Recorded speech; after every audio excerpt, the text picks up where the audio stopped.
بسم اللہ الرحمن الرحیم۔ السلام علیکم معزز طلبہ کرام، آپ سب کیسے ہیں؟ آج ہم اصول الشاشی کے سبق نمبر 55 کو پڑھیں گے۔ آج کے سبق کا عنوان ہے ظاہر و نص کی دوسری مثال۔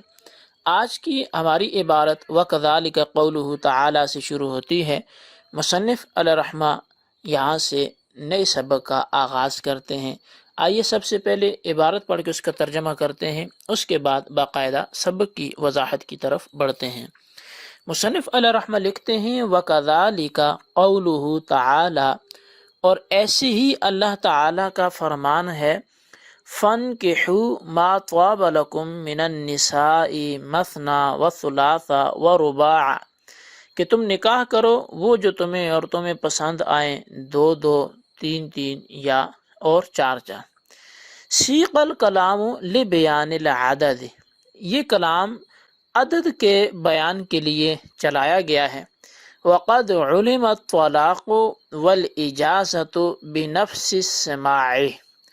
اور حال یہ ہے کہ نکاح کا مباح ہونا اور جائز ہونا معلوم ہو گیا ہے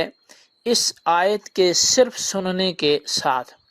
فصار ذلك ظاہرا الی حق الاطلاق، پس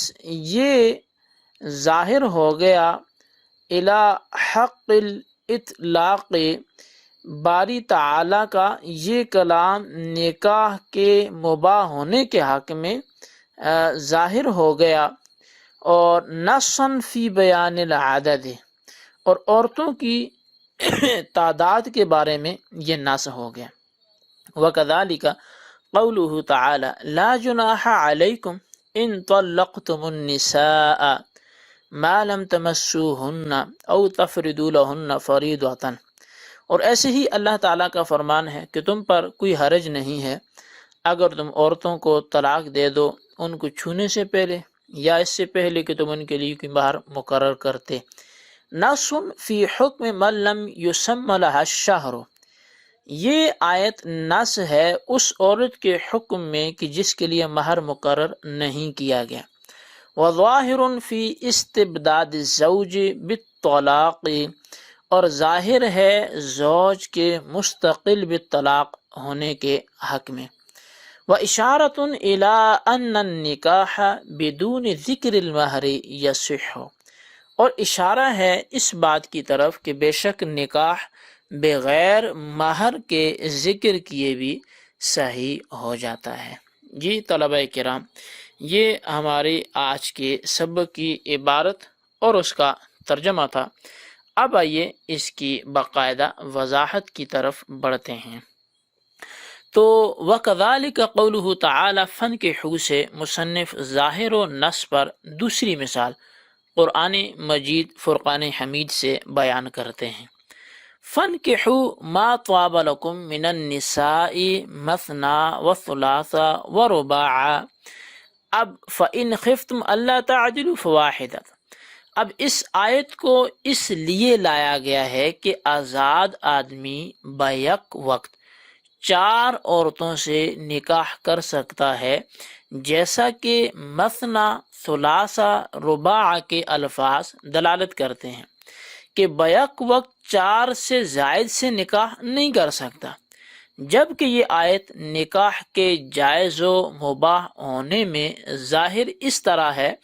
کہ فَانكِحُوا صیغہ امر کا ہے، اور امر کے معانی میں سب سے کم درجہ اباحت کا ہے،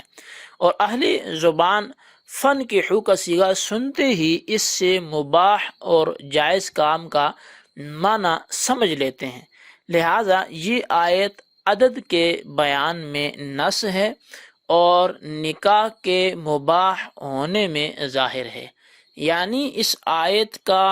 لانے کا مقصد عورتیں کتنی ہوں ایک وقت ایک بندے کے نکاح میں یہ تھا، ان کی تعداد کو واضح کرنا تھا کہ ایک بندہ ایک وقت میں کتنی عورتوں سے نکاح کر سکتا ہے، تو فرمایا 1 سے 2 سے 3 سے 4 تک ایک وقت میں وہ اپنے نکاح میں رکھ سکتا ہے۔ تو آیت کو لانے کا مقصد یہ تھا، اور اسی کو نص بولتے ہیں کہ جس کے لیے کلام کو لایا جاتا ہے، لیکن اس میں سے یہ بات بھی ضمناً ظاہر ہوگی کہ مرد جو ہے وہ مستقل بالطلاق ہے، اور یہاں پر جو ہے وہ فن کے حو کا صیغہ سنتے ہی اس سے مباح و جائز کا معنی بھی سمجھ لیا گیا۔ تو بہرحال یہاں پر مثنا، ثلاثہ اور رباع، اس سے جو ہے وہ ایک اعتراض بھی ہوتا ہے اور پھر اس کا جواب بھی احناف کی طرف سے دیا جاتا ہے۔ تو آئیے اعتراض اور جواب کی طرف بڑھتے ہیں۔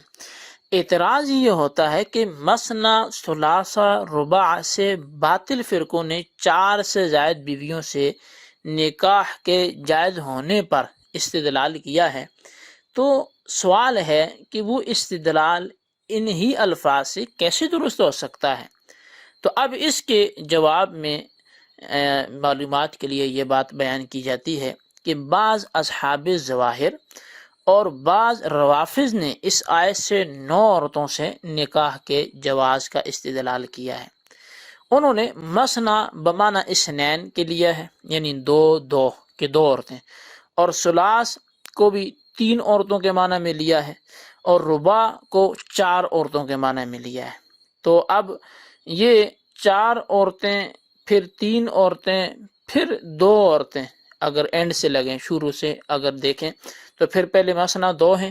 پھر 3 ہیں، 2 اور 3 5 ہوگی، اور پھر 4 ہیں تو پھر 9 ہوگی، یعنی انہوں نے اس طرح ان سب کو جمع کیا تو 9 عورتوں سے نکاح کا جواز ان کے ہاں معلوم ہوا۔ اب یہ ایک عجیب سا استدلال ہے، اگرچہ یہ درست تو نہیں ہے، لیکن انہوں نے اس انداز سے اس کو ثابت کیا کہ 9 عورتوں سے ایک وقت میں آپ نکاح کر سکتے ہیں۔ اور بعد نے تو انتہا کر دی، انہوں نے مثنا، ثلاثہ، رباع میں سے ہر ایک کے معنی میں تکرار کو مراد لیا، لہٰذا 2 2، 3 3، 4 4۔ اب جہاں پہلے والوں نے سنگل رکھا تھا تو 9 بنی تھی، انہوں نے ڈبل رکھا تو لہٰذا وہ 18 کی تعداد بن گئی۔ اب ان لوگوں کے ہاں ایک بندہ ایک وقت میں 18 عورتوں سے نکاح کر سکتا ہے۔ تو اب بہرحال یہ بعض لوگوں کا استدلال تھا، اس کا ہم جواب تو یہی دیتے ہیں کہ اہل عرب کا یہ اسلوب ہے کہ جب عدد کثیر کو عدد قلیل کے بعد ذکر کریں تو عدد قلیل عدد کثیر میں داخل ہوتا ہے، وہ علادہ سے شمار نہیں ہوتا۔ ہمارے ہاں عام محاورہ ہے کہ جب کوئی کسی سے عمر پوچھ لیتا ہے کہ تمہاری عمر کتنی ہے، اور وہ جواب دینے والا کہہ لے کہ میں 25 سال کا ہوں، پھر بولے نہیں 30 سال کا ہوں، تو اس سے مراد دونوں کو جمع کر کے 55 سال نہیں ہوتے، بلکہ 25 بھی وہ ان 30 میں شامل ہوتے ہیں اور اس نے 5 اضافہ کیا ہوتا ہے۔ تو لہٰذا جب مثنا بولا تو وہ آئندہ اس کے بعد جو ثلاثہ ہے اس میں داخل ہے، اور ثلاثہ بولا تو جو اس کے بعد رباع ہے وہ اس میں داخل ہے، تو لہٰذا ٹوٹل 4 ہے، اس سے زیادہ کی اجازت نہیں ہے۔ یہ جن لوگوں نے استدلال کیا ہے وہ سمجھ سے بالا تر ہے، یہ استدلال درست نہیں ہے۔ اور اسی والے سے اگر ہم دوسرا جواب دینا چاہیں تو وہ یہ بھی ہے کہ مثنا، ثلاثہ اور رباع کے درمیان واو حکم میں جمع کرنے کے لیے ہے کہ جس طرح 2 عورتوں سے نکاح جائز ہے، اسی طرح 3 اور 4 سے بھی جائز ہے۔ اس آیت میں حکم نکاح کی حد بیان کی گئی ہے۔ اب مصنف علیہ رحمہ وکذالک قولہ تعالی لا جناح علیکم سے ظاہر اور نص پر تیسری مثال پیش کرتے ہیں، اور اللہ تبارک و تعالیٰ کی چونکہ ارشاد ہے لا جناح علیکم ان طلقتم النساء ما لم تمسوهن او تفرضوا لهن فریضۃ ومتعوهن، اس آیت میں اس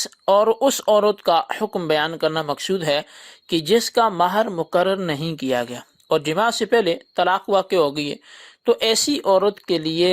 متع جو ہوتا ہے یعنی کپڑوں کا جوڑا یہ دینا واجب ہوتا ہے، تو اس کے لیے مہر نہیں ہوگا۔ لہٰذا یہ آیت مذکورہ صفت عورت کے حکم کو بیان کرنے میں نص ہے،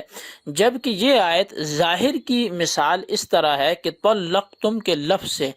ظاہر ہوتا ہے کہ طلاق کا اختیار مردوں کو ہے، کہ شوہر طلاق دینے میں مستقل ہے، کہ وہ عورت کی رضا اور اجازت کا محتاج نہیں ہے۔ یہ بات طلقتم سے بغیر کسی غور و فکر کے معلوم ہوتی ہے، لہذا طلاق کا اختیار مردوں کے لیے ہونے میں یہ آیت ظاہر ہے۔ یعنی جب طلقتم فرمایا، جب تم طلاق دو، تو یہ صیغہ چونکہ مذکر کا ہے اور مذکر یعنی مردوں کے لیے ہے، مرد مخاطب ہے، تو اس کا مطلب ہے کہ مرد جب چاہے وہ طلاق دے سکتا ہے۔ آج کے سبق کے حوالے سے اگر ہم آخری بات کریں تو وہ اشارتن سے مصنف آیت کریمہ میں غور و فکر کرنے سے حاصل ہونے والی ایک نقطہ کو بیان کر رہے ہیں جو اشارۃ النص سے ثابت ہوتا ہے۔ مصنف فرماتے ہیں کہ آیت میں غور و فکر کرنے سے اس بات کا اشارہ ملتا ہے کہ نکاح کے وقت مہر کا ذکر کیے بغیر بھی نکاح صحیح ہو جاتا ہے، کیونکہ اس آیت میں جن عورتوں کی طلاق کا ذکر ہے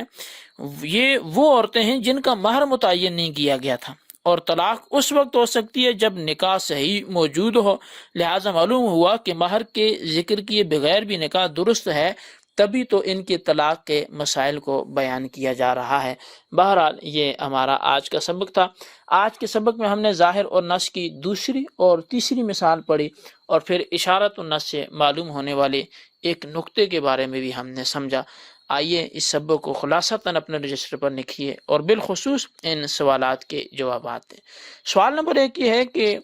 جو لوگ مثنی، ثلاثہ اور رباع سے 9 بیویوں سے بیع کا نکاح ثابت کرتے ہیں ان کا طریقہ کیا ہے اور ان کا جواب کیا ہے۔ سوال نمبر 2 یہ ہے کہ مذکورہ سبق میں اشارتن سے جو مصنف نے اشارۃ النص سے ایک مسئلہ ثابت کیا ہے وہ کیا ہے، تفصیل سے قلم بند کریں۔ اللہ تبارک و تعالیٰ سے دعا ہے جو کچھ ہم نے پڑھا سنا سے یاد رکھنے کی توفیق نصیب فرمائے، آمین بجاہ النبی الامین صلی اللہ علیہ وسلم۔